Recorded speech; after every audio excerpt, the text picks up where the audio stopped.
રોટલા બનાવ્યા હોય, બચ્ચું એવું કહીને ગયું હોય કે આજે હું જમવાના નથી, બહાર જમીશ, બહાર મારા મિત્રને ત્યાં જવાનો છું, મારી બહેનપણીને ત્યાં જવાની છું, અને એકદમ પાછી આવે દીકરી કે દીકરો અને એમ પૂછે કે ખાવાનું છે, તો કોઈ માં એવી છે તમે જોઈ કે જે એમ કે બે જ રોટલી છે મારી છે, તરત જ એમ કે તું ખાઈ જા, હા કે ના? તો એનો અર્થ એમ થયો કે માં જો ખાવામાં એ પોતાનો સ્વાર્થ નથી જોતી તો બીજા તો શેમાં જુએ? એક માં દીકરા માટે, પોતાની દીકરી માટે જુદી છે, અને એ જ માં પોતાના જમાઈ માટે અને પોતાની વહુ માટે જુદી છે. ઓછી થઈ જાય જમાઈ આવે તો, સુઈ ખવડાવી દઈએ ને સુઈ કરી દઈએ ને કેટલુંય કરી નાખીએ, અને વહુ આવે એ પછીનો સ્વભાવ જ આખો બદલાઈ જાય. ખરી વાત કે ખોટી વાત? બધા આમ કરે જ પણ કોઈ બોલતું નથી.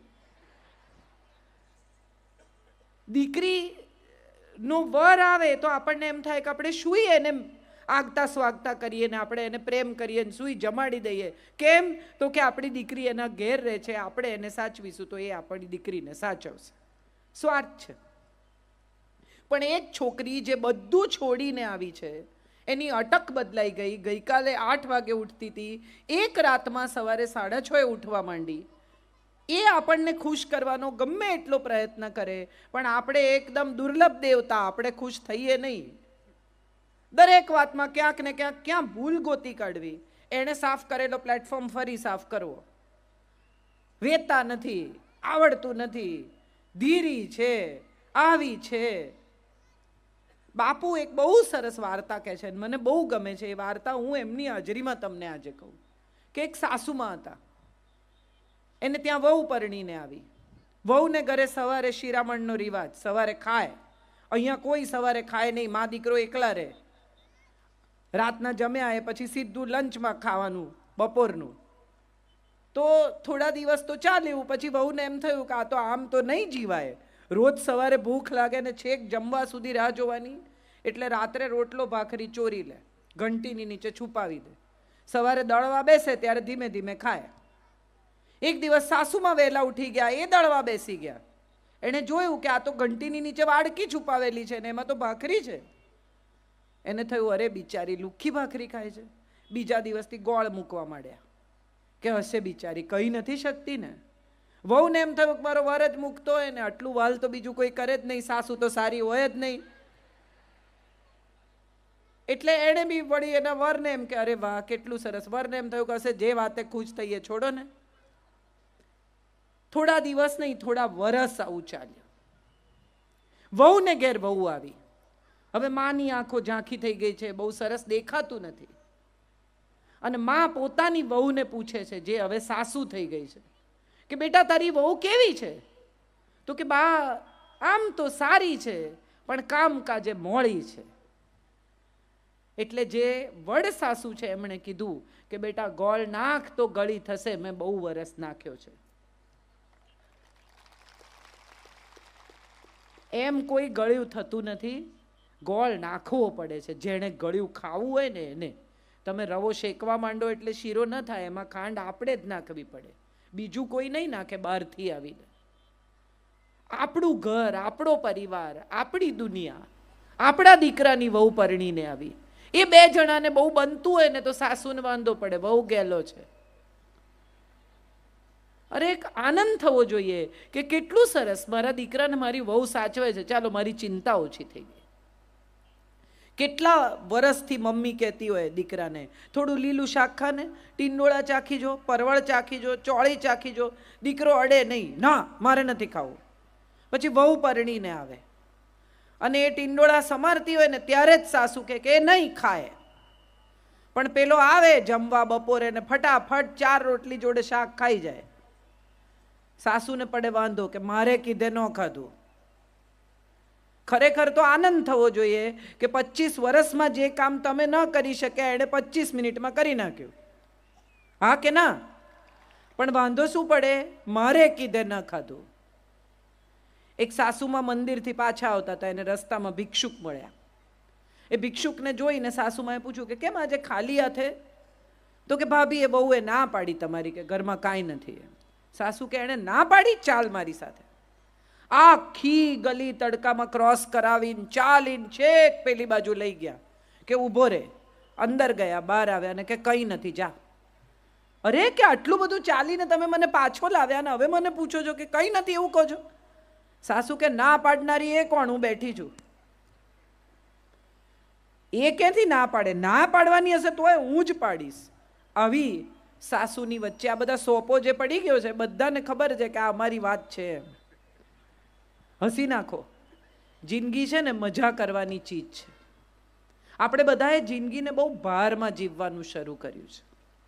દરેક સાસુને બીક છે કે મારી બહુ પરણીને આવશે એને જો હું થોડીક પણ છૂટછાટ આપીશ તો માથે ચડી બેસશે. કોઈ માથે ચડતું નથી.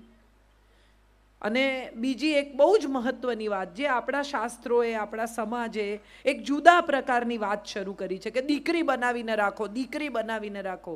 ના, દીકરી નહીં બને, એ નક્કી જ છે. દીકરી જેટલી વાલી છે એટલી વહુ ન જ હોય એ બહુ સ્વાભાવિક પણ છે, અને આપણે એવું કરવાની જરૂર નથી. વહુને વહુની જેમ જ રાખો, પણ વહુ ગૃહલક્ષ્મી છે એ યાદ રાખો. પુરુષ તો ધન કમાઈને લાવે, એનું લક્ષ્મીમાં રૂપાંતર તો ઘરમાં આવેલી દીકરી કરે છે. પૈસા કમાઈને આવે એથી ઘર નથી ચાલતું. ઘર ચલાવનારી તો તમે લઈને આવ્યા છો એ છે. આપણે બધા જ અજાણતા જ આપણી દીકરીને એટલી સરસ રીતે ઉછેરવાનો હવે તો પ્રયત્ન કરીએ છીએ. અમુક જાતની છૂટ આપીએ, અમુક રીતે મોટી કરીએ, એને ભણાવીએ, ગણાવીએ, આગળ વધારીએ, અને પછી જ્યારે પરણાવવાની આવે ત્યારે દરેક મા બાપ એવું ઘર ગોતે કે જ્યાં એને એવી છૂટ મળે. મા બાપ ઘર જોવા જાય ને ત્યારે પાછા આવીને કે 6 એસી છે ઘરમાં, 2 ગાડી છે ઘરમાં. આ સુખ નથી, આ સગવડ છે. 2 ગાડી હોય એ સગવડ છે, 6 એસી હોય એ સગવડ છે, કપડાં ધોવાનું મશીન હોય એ સગવડ છે, આ સુખ નથી. સુખ તો એ છે કે 2 જણાને એકબીજા સાથે સાંજે અડધો કલાક વાત કર્યા વિના ન ચાલે. સાંજના છેડે ભલે 11 વાગે આવે પણ 5 મિનિટ, 10 મિનિટ, 15 મિનિટ એની પત્ની સાથે વાત કરે. દિવસમાં 1 કલાક એને એવો ફાળવે કે બોલ તારે શું કહેવું છે? બહાર જવું છે? આંટો મારવા લઈ જવું? ચાલવા જવું છે?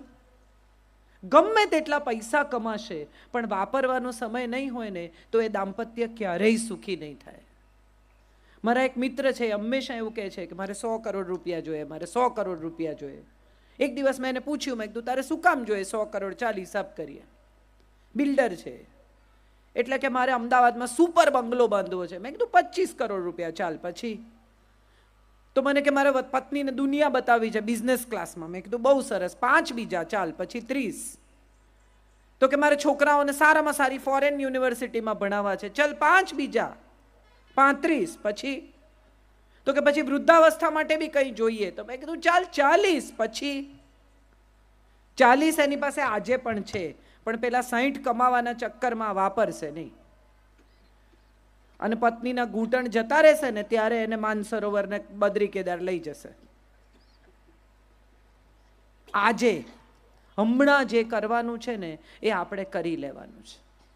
કોઈ કે એટલે આપણે રૂપાળા, કોઈ કે એટલે આપણે સરસ, કોઈ કે એટલે આપણી રસોઈ સરસ. ઘરમાં મહેમાન જમવા આવ્યા હોય ને પતિના મિત્ર આવ્યા હોય એટલે પત્ની કે જમવા બેસે ત્યારે કે ભાભી તમારી દાળ બહુ સરસ, એટલે તરત કે એમને કહો. એમને શું કહેવાનું? એ રોજ જ ખાય છે, પણ એ વખાણ નથી કરતા તો નથી કરતા. જેણે કર્યા એનો આભાર માનો. આપણે બધા જેની પાસેથી અપેક્ષા રાખીએ છીએ ત્યાંથી જ સુખ મળવું જોઈએ એવી આપણા બધાની શરત છે. આપણે બધા જ એ પરિવારમાંથી, એ ઉછેરમાંથી આવીએ છીએ કે પતિ કહે તો સરસ. પણ એવું જરૂરી નથી. તમને તમારી દાળ ખાઈને એમ થાય છે કે તમે સુપર દાળ બનાવો છો. તમને તમારી સુખડી ખાઈને એમ થાય છે કે વાહ, મારા જેવી સુખડી કોઈ ન કરે. તો તમે મજા કરો. એ આવીને ખાય છે એનો અર્થ જ એમ કે એમને ભાવે છે. કેટલાક લોકોને એક્સપ્રેશન કરવાની, દેખાડવાની, કહેવાની આવડત ન હોય. અને એમાંય ખાસ કરીને ભારતીય પુરુષોનો તમે વિચાર કરો તો તમને સમજણ પડે. 3 વર્ષનો છોકરો એને રડે ને એટલે એની મમ્મી ખકડાવે. છોકરી છે એટલે રડે છે. છોકરી છે, રડવાનું બંધ કર. થોડો